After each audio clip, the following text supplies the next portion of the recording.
electricity that goes through the theater. Any of you go to theater? It's an ancient science that's discussed in Natya Shastra, which talks all about drama and its power. And a lot of it is because there's a collective experience. Everyone feels at the same time. If you're watching a tragedy and then something happens, everyone, they're actually suspended and they come out of themselves. They're no longer thinking about who I am, what my problems are, but they're actually in the moment. And so in the Sankirtan, the loud chanting and responsive chanting is the way that the group can also enter into this kind of transcendent experience with the help of the mantra. So 3 kinds of meditation. One is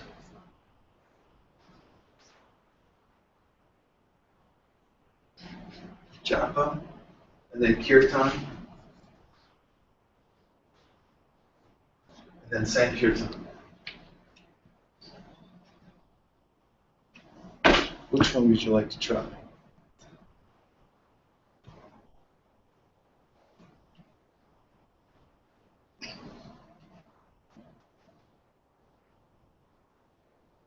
Your choice. I think I just somehow I knocked this out. It seems to be I have a forte for ruining technological things. So I don't know if a Google brain would work on me. You can probably leave it. Let's hear your thoughts. Just tell me your thoughts about any of these 3 things, and if you'd like to try it.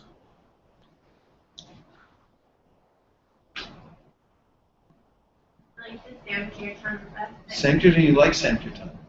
Yeah, because you get the energy of the whole group together. That makes sense, yeah. Okay, good. Anyone else? Thoughts about chanting in general? Any hesitations, fears, questions? It's a safe group. You can bring up anything you want.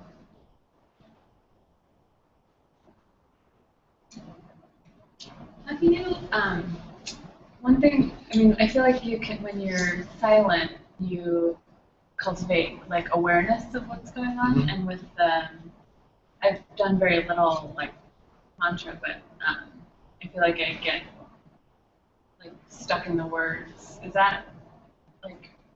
that the intention, that you're focusing on the words, or are you meant to like cultivate awareness and the words kind of fall away, or have like, can you comment on that? Well, the sound has a quality to it, and you would experience the quality of the words. It may seem like an ordinary word, but it has depth to it that you may not expect. And if you listen to it without any expectation and without judging it, and just bringing your mind back to it like you do with any kind of meditation, because you have to have a point of focus, either the breath or a candle flame. But you use the sound vibration and just keep bringing your mind back. Then practitioners of mantra meditation report, they'll say things like, when I first started experiencing the mantra, I heard a sound that wasn't like any other sound I'd heard before. You hear a lot of sounds, and I can identify it, and I say, oh, that's a pot hitting the stove or something like that. But this sound is unusual. And so there's this experience of what they call adbhuta, or wonderment. And you can actually become absorbed in that and follow that wonderment. But what is that sound? What is the uniqueness of it? And it has a quality to it. Every sound has some quality. Just like in music, there's certain chords that affect different kinds of emotion in us. Major chords, a little happy. Minor chords, maybe a dirge and something sad, possible. And it's well known, in music. And so, going more deeply into the science of mantra, you'll find that these mantras, they have qualities. And you can experience that for yourself. So just sort of stay neutral and hear it, but don't expect anything, just let it be there. And also, sometimes practitioners report that although while practicing it, the mind's going, so what, big deal, big deal, big deal. But then afterwards, after you stop chanting the mantra, maybe even 5 minutes after, when you walk out, you'll feel different. You'll see the world different. You'll feel the effect of the mantra. And I gave this example in previous classes, but the Bhakti Shastras say that the experience of bhakti is like a hungry person eating food. He gets nourishment, satisfaction, and the hunger goes away, and nobody has to give him or her a certificate and say, you know you're getting full now. You know for yourself. So the experience of the mantra, one has a sense of satisfaction. It has a sense of nourishment from it, and seeing things for oneself. Knowledge arises from the mantra. So that's something only you can judge. And as I said before, in the beginning you have to take it as a curative. You may get a free sample. Sometimes people get free samples. Just like in Chicago, I lived there for a little while, and they used to give out these tiny little candy bars when they were introducing the candy bar. And there would be this young girl giving out the candy bar. And then people come back and say, give me another one. They say, nope, now you got to go buy it. So you have a taste. So you can get a taste in the beginning, and then you have to practice it a little bit, and then you can go much deeper. So you like the Sankirtan. So we try a little Sankirtan first. You want to try? Okay. I didn't bring any fancy instruments or anything like that. I have them in the car, but I didn't want to bring them right away because it's such a simple process that you can just even you can clap or just sing. So I'll sing a really simple tune, which you can pass down to me, my spiritual teacher, and then we can just repeat whatever I do, and just relax. There's no rules for chanting in Sankirtan. In fact, you don't have to do anything except for chant and be happy. Okay? So, Hare Krishna, Krishna Krishna, Hare Hare, Hare Rama, Rama Rama, Hare Hare. Hare Krishna, Krishna Krishna, Hare Hare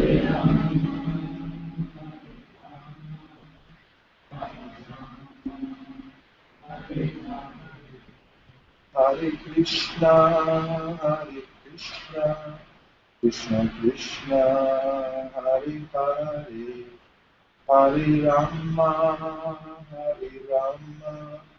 Rama Rama, Hare Hare. Hare Krishna, Krishna Krishna, Hare Hare, Hare Rama, Rama Rama, Hare Hare. Hare Krishna, Krishna Krishna, Hare Hare, Hare Rama, Rama Rama, Hare Hare. Hare Krishna, Krishna Krishna, Hare Hare, Hare Rama, Rama Rama, Hare Hare. Hare Krishna, Krishna Krishna, Hare Hare, Hare Rama, Rama Rama, Hare Hare. Hare Krishna, Krishna Krishna, Hare Hare, Hare Rama,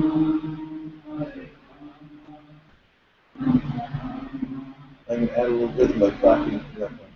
Hare Krishna,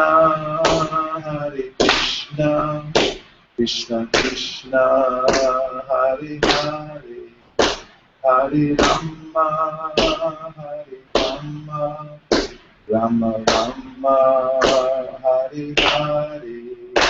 Hare Krishna, Krishna Krishna Krishna, Hare Hare, Hare Rama, Hare Rama, Rama Rama, Hare Hare. Hare Krishna,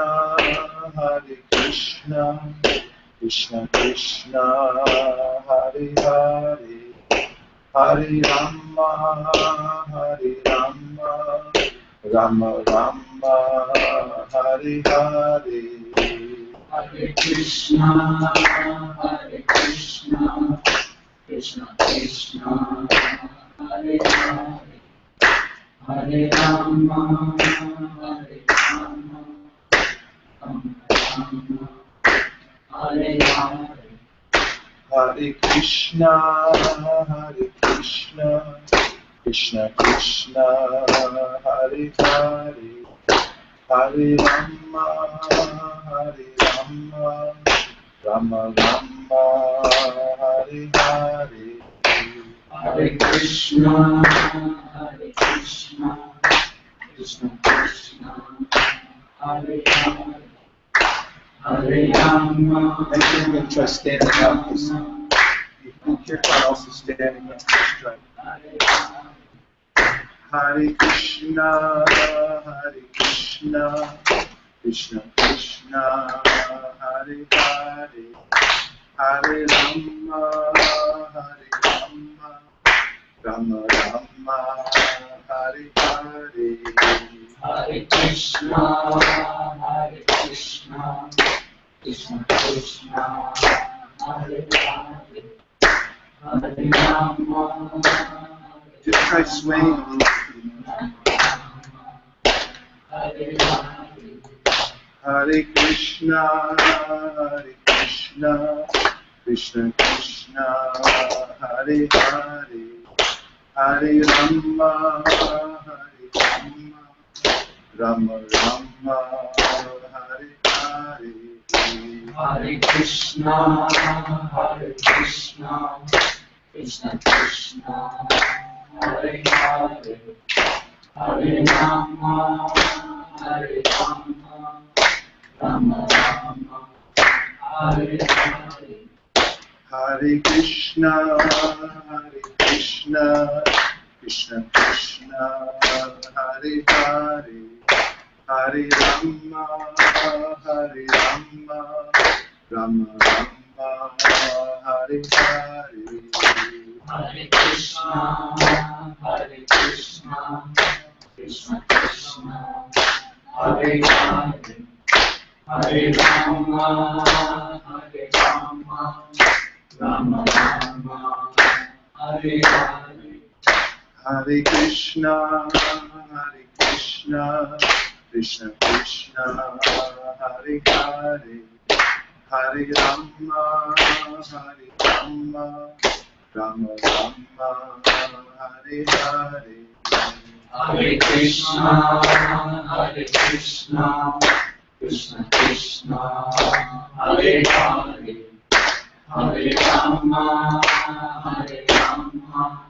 Rama Rama, Hare Hare. Give yourselves a hand. All right, let's sit down. You know, I was up in Toronto last weekend, and there's a group up there. It's called the Bhakti Lounge. And a lot of people come there for this kind of Bhakti experience. And we had a Sankirtan there, and we took about a half an hour. We had some extra time, and after about 15 minutes, you know, the swaying turned into a little bit more, and then there's dancing also going on. And no one wanted to stop. And I don't know if you've heard about kirtans around the world. It's very popular, actually. Nowadays, there are 24-hour kirtans. There's some places where people get together and they'll sing kirtan for 24 hours. Actually, there's one place I know that I visited in India. The 24-hour kirtan's been going on non-stop for over 30 years. They haven't stopped it. They have a whole crew there that rotates and it's organized and everything. That's in Vrindavan. But that's the last class we're going to take tickets and go over there. But it's worth going to visit that kirtan is really something special. I mean, they go through the night, and sometimes it gets 120 degrees, 130 degrees in Vrindavan. Other times, it's a very popular place, and millions of people come there. And just watch as they come into the room, and that kirtan's going on, and people walk in, and all of a sudden they're transformed, and they start dancing, and they stay for the kirtan, and so forth. It's a very accommodating form of meditation, and it's transformative, no doubt. And there's a way in which after you do the mantra for some time singing, the mantra will reverberate in your mind. And, you'll be walking to work, Hare Krishna. So what got me to do the mantra? So the mantra has its own power. It really does lift you up and transform. So that's one form. And then the other thing you can do for your private practice is do this mantra meditation. Would you all like to try that? Or the japa meditation? You want to try that for a minute? So, you can do it several ways at home. And you can sit and do it, which is really nice because you can sort of see more readily how fast your mind's moving when you sit still. But you can also pace. When you chant japa, you can slowly walk back and forth in a kind of meditative way, but keep listening to the mantra. For this session of japa, let's do in unison. We'll go at a nice, slow, even pace, and say the mantra just loud enough so you can hear it, but collectively it will be significant, but not like us singing. And we'll just go for a few minutes. Just lose yourself in the sound vibration. Don't worry about the time or anything like that. Just experience it for yourself, and then I'll stop us at a certain point. Are you all ready? Okay, so I'll set the pace, and you can kind of just follow me in unison. Hare Krishna, Krishna Krishna, Hare Hare Rama, Hare Rama, Rama Rama. Hare Krishna, Krishna Krishna, Hare Hare Rama, Rama Rama. Hare Krishna, Krishna Krishna, Hare Rama, Rama. Hare Krishna, Krishna Krishna, Hare Rama, Rama. Hare Krishna, Krishna Krishna, Hare Rama, Rama. Hare Krishna, Krishna Krishna, Hare Rama, Rama. Hare Krishna, Krishna Krishna, Hare Rama, Rama. Hare Krishna, Krishna Krishna, Hare Rama, Rama. Hare Krishna, Krishna Krishna, Hare Rama, Rama. Hare Krishna, Krishna Krishna, Hare Rama, Rama. Hare Krishna, Krishna Krishna, Hare Rama, Rama. Hare Krishna, Krishna Krishna, Hare Rama, Rama. Hare Krishna, Krishna, Hare Rama, Rama. Hare Krishna, Krishna, Hare Rama, Rama. Hare Krishna, Krishna, Hare Rama, Rama. Hare Krishna, Krishna, Hare Rama, Rama. Hare Krishna, Krishna, Hare Rama, Rama. Hare Krishna, Krishna, Hare Rama, Rama. Krishna, Hare Krishna, Krishna Krishna, Hare Rama, Hare Rama, Hare Krishna, Krishna Krishna, Hare Rama, Hare Rama, Hare Krishna, Krishna Krishna, Hare Rama, Hare Rama, Hare Krishna, Krishna Krishna, Hare Rama, Hare Rama. Okay, so open your eyes if your eyes are closed. I guess we can reflect a little bit about what we've heard today. Any thoughts you have, any experience you have from chanting the mantra so far? Or any questions? Yeah.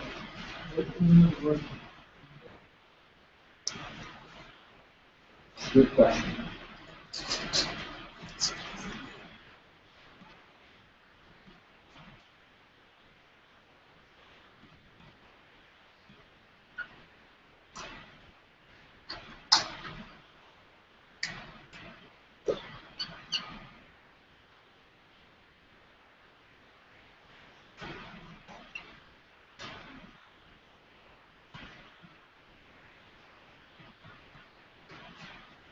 So mind means mind, and tra comes from the word triate, which means to deliver.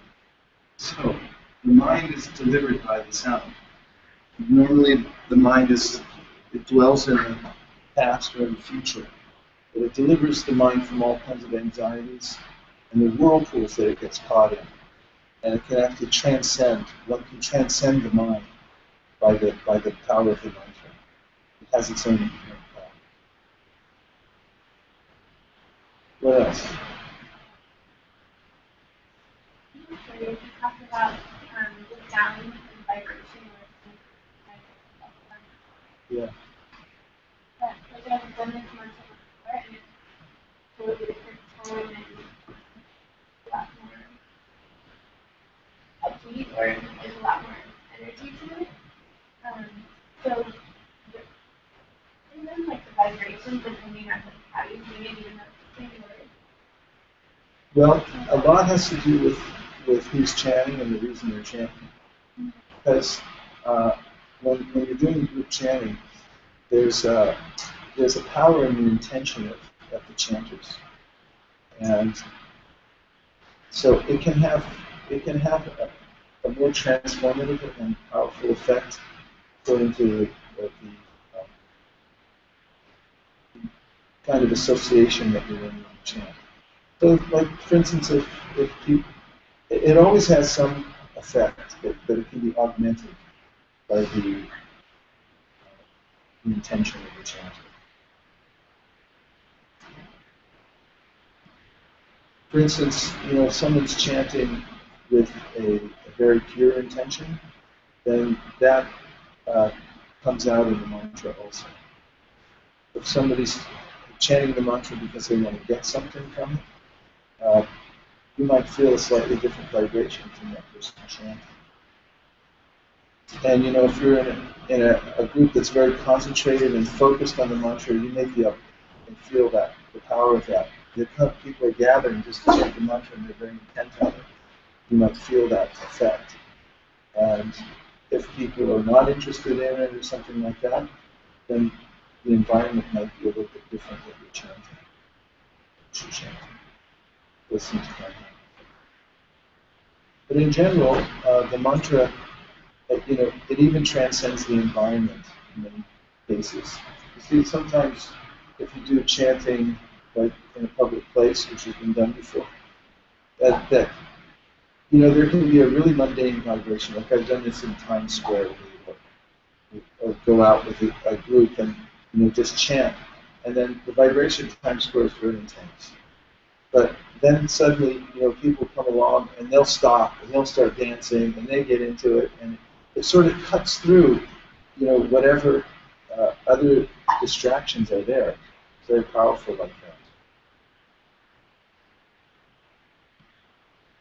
Good questions. What else? Or any reflection from the experience today? we have not heard of something. Kirtan is usually group one. Yeah. So how come this Kirtan and Sankirtan?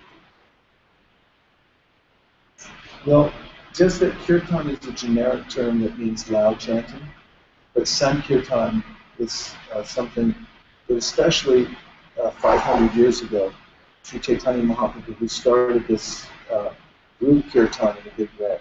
It's been done for a long time, but he really popularized it and took it all over India. And he went from village to village and taught people that this group chanting is very powerful. And that term Sankirtan endured from there. And you'll find it in Bengali literatures that describe how Chaitanya started this kind of group chanting. You know, in some of the Sankirtan that we do, we use a drum called a kol, and it has a really sweet sound. And then there's some rhythm instruments that we use, and that can really help to get into the trance of the mantra. I was in Japan recently, and some of the Sankirtan performers there were using ukuleles. And that's also really nice. There's some really good musicians there. And you know what a ukulele is? Who knows what a ukulele is? Raise your hand. Okay, thank you. It looks like a tiny little guitar. Hawaii, what? Smaller and different than mandarin. If you remember the Hawaiian music, they use a lot of ukulele. And it's kind of a sweet sound. And so you can use it. There's no hard and fast rules for the chanting of the mantra. You can use any kind of instrumentation you want, and it goes with any kind of music. And it's kind of nice with music and rhythm because music and rhythm are universal language. Especially rhythm. Anywhere you go in the world, if you make a nice rhythm, people will just gather around and go, yeah, that's good. Okay. It doesn't matter if you speak the same language. People will join in and start doing this, you know? And there's a way that people just open up and they feel like, yeah, we speak the same language on the rhythm level. And nice music is also universally appealing. And you put the two together, rhythm, music, and then mantra. This is the power of Sankirtan. When these things are together, you can really lose yourself in the mantra and have a transcendent experience. It's really wonderful. And all over the world now, people are doing this Sankirtan. They're coming together and having, these group chantings and things like that. And I recommend, start a home practice with the mantra. And obviously, I recommend this Maha Mantra. There are many mantras that you can do, but just get into practice, especially the first thing in the morning. It's a really good time. It's recommended in all the bhakti literature. The best time in the morning actually is an hour and 45 minutes before sunrise. You can make it for them. But if you can't, then this is one thing that will really augment your spiritual practice. The first thing you do in the morning will affect the rest of your day. And so there's a way in which when you first get up, don't turn on CNN, don't listen to all the bad news that's coming in, because the news cycle is just meant to agitate your mind. So try this instead. Get up and do a little mantra at first thing in the morning. And you'll notice the effect throughout the day. It gives you a base to grow on throughout the day. And that's very powerful. So one thing that I do that helps, and I've recommended to many others, is before you go to sleep at night, organize your room, make sure everything's clean and neat, and then if you're going to do some mantra, if you have it written down, put the mantra out. If you have beads like this, if you ever decide to get more into the japa, put those out. And when you wake up in the morning, you'll think, who put that there? Oh, I did. Okay, I'll do the mantra. It gives you an organized way to start your day and do the mantra. And you'll see you'll feel the effects for yourself. Even 1 minute, I think, if you try 1 minute a day, because it's a low enough bar that you can step over it, even that, you'll see the mind will say, 1 minute? I don't have 1 minute. But if you do it, you'll find a profound effect. Any other reflection or question?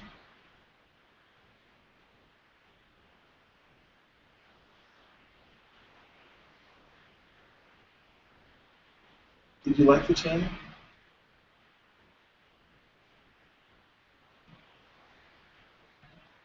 Me too, I had a great time. really nice. It's nice to experiment. The first time I ever saw the chanting, I was in junior high school, and my teacher was named Mr. Schumacher, and he was a real like far out liberal guy. He was always he turned the clock in our classroom upside down, so you couldn't tell what time it was. Yeah, that's the kind of person he was. And he brought in a little movie clip. It was a big thing back then because you had a reel and a hard projector and stuff like that. Of a famous poet who was playing a harmonium, which is a reed instrument, and he was chanting this mantra. Allen Ginsberg. Did you ever all hear of Allen Ginsberg? Yes? He was a famous American poet back in the 60s, a Greek poet. And he was chanting the mantra and so forth. And it kind of looked interesting to me, but then I found out more about it as the years went by, especially after George Harrison sang it.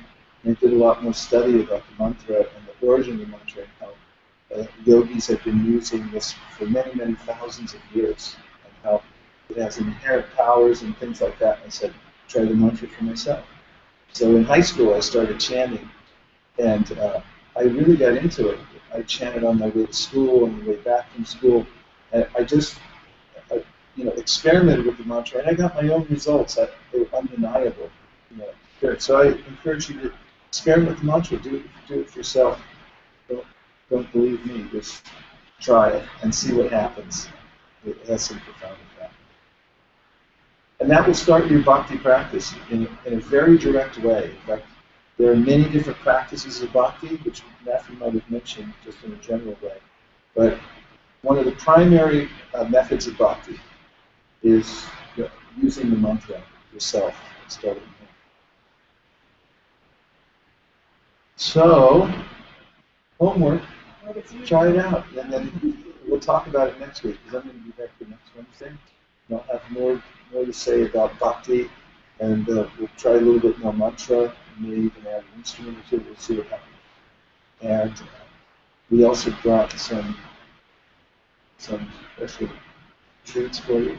Yeah, they're vegan, and they're no sugar, gluten-free. And there's also a savory as well. There's a savory and a sweet. I brought the sweets from Toronto. They're imported from Canada. A friend of mine made them thinking that I would eat them all. I did that.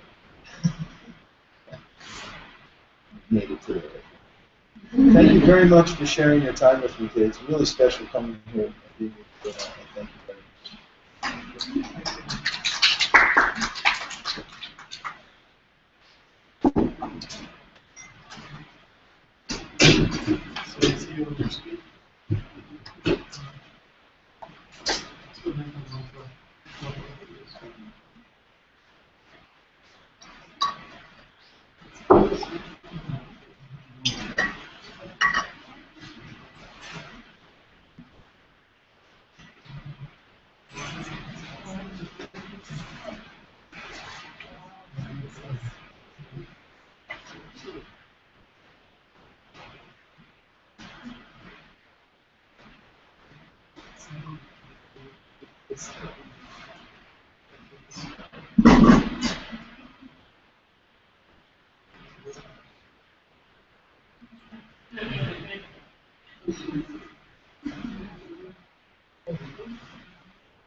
Yeah.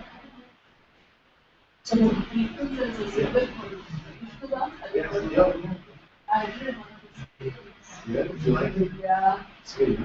Yeah, you should know it, and it's hard to get people to see it. Yeah. Very popular because all over the world. Sure. I haven't seen this symbol. Really fascinated in what is it. And he was trying to be famous bands. The best the rock, you want to be a rock star and you became a yoga people rock star. Right?